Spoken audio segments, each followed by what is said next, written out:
One is on our own defense readiness and defense capabilities that we need to build up.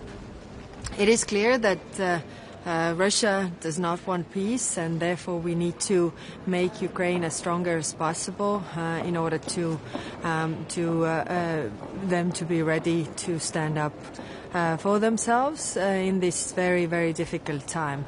It could be a pivotal week for diplomacy.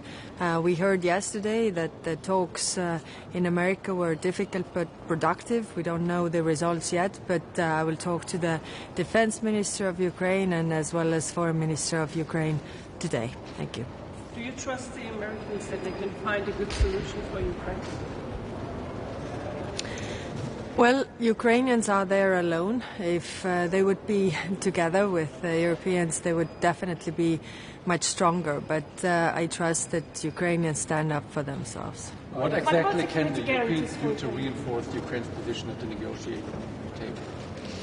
Well, the two things that we do. One is to put the pressure on Russia, really, on further sanctions, reparations loan that they are very much afraid of. And the other is also to give them military, financial and humanitarian support that they can, last and outlast Russia. Why do you believe that the reparations loan is still an option? Because Belgium still seems to resist. Well, Belgium has legitimate concerns about the risks, but all the other member states have said that they are willing to share those risks. So we are discussing those things. As it was said, we are not going to leave the Council in December without the result for the financing of Ukraine. Have you reflected about constraints for Russian army, what you said last week? How small should be Russian army to feel Estonia and Europe safe, according to possible deal? Well, in general, we don't think it's right to go into, sovereign countries' decisions, how big is their army. But my point was that if there's going to be a pressure on Ukraine's army that hasn't invaded anybody, then there should also be pressure on Russian army. And really, the Russian army is the one that is actually a risk to everybody. And I'm not talking about European countries, but all the neighboring countries of Russia. If you look at those 19 countries that they have invaded in last 100 years, I mean, they're all at risk. If Russia's army is big, if their military budget is as big as it is right now, they will want to use it again. Thank you.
So good morning.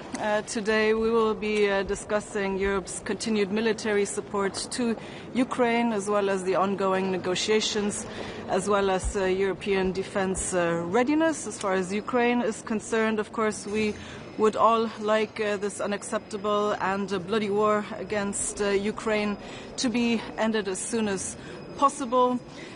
For us, it is important that the security guarantees are serious for Ukraine. Nothing about Ukraine without Ukraine.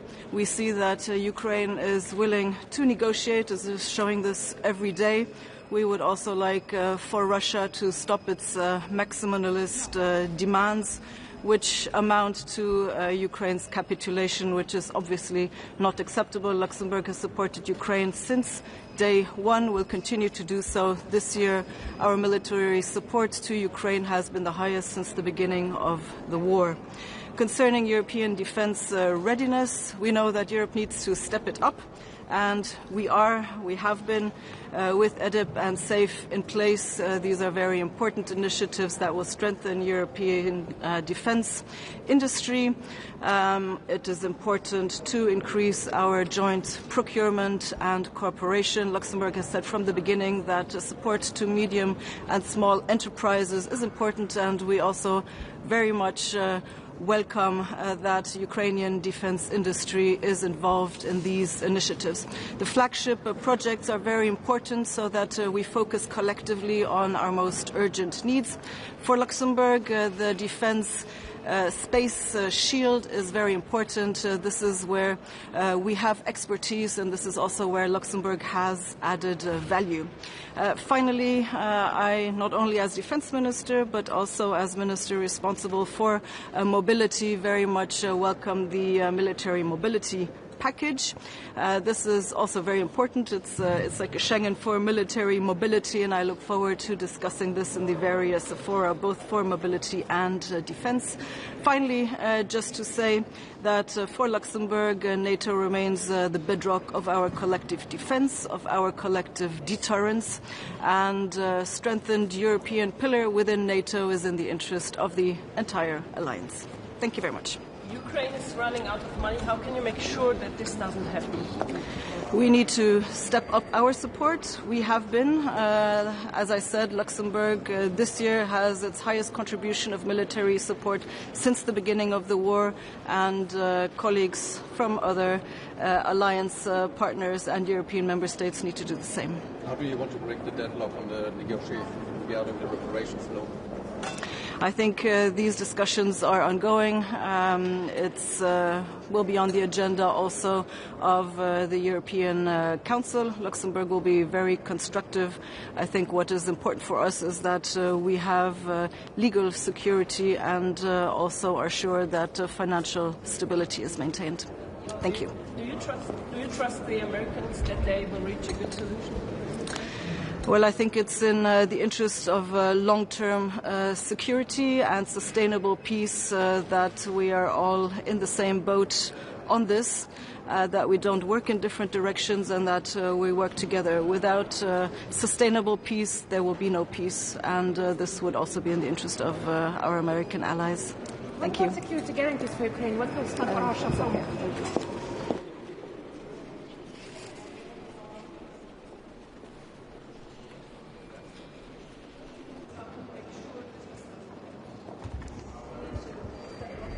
Labas rytas. Labas rytas. Labą rytą, malonu. Nelaukit eilutėj? Ne, gal Lietuvai. Viceministrė, pirmiausia, šiandienos darbotvarkė, kokius jūs tuos pagrindinius klausimus matot, kalbant apie Ukrainą ir Rusiją? Tai pagrindinis klausimas, aišku, yra parama Ukrainai, kad vykstant dabar dėrybiniam procesui, kad parama Ukrainai nemažėtų, kad jinai būtų išlaikoma, toliau stiprinama, ir čia, aišku, yra svarbu ir paskolų įšaldytų vadinamasis klausimas, kadangi finansiškai svarbu užtikrinti tolimesnį parama europinio pažado, ES pažado dėl 2 milijonų 155 amunicijos, kad pasiektume, ir man atrodo, kad čia neblogai esam situacijoje, bet dar reikia pasitemti ir dar per mėnesį pabaigti sugeneruoti. Ir čia šito vietoje mes irgi prisidam ir jau šiais metais iki 13-14 tūkstančių esame suteikę Ukrainai paramos šios iniciatyvos kontekste. Ir aišku, tolesnės diskusijos dėl ES misijos, mokymo misijos Ukrainoje, dėl jos tam tikro restruktūrizavimo, veiksmingumo, kadangi jinai sėkminga, tai svarbu toliau tęsti. Mes žinome, kiek ilgai apskritai ES užtrunka visi klausimai svarstyti. Dabartinis kontekstas, kuriame ir susitinkama, tos taikos galimos dėrybos, kai yra suintensyvėjimas.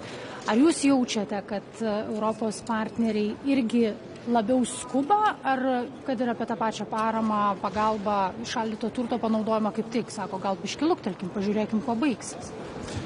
Na, tai nėra lengvos diskusijos, kaip žinome, tačiau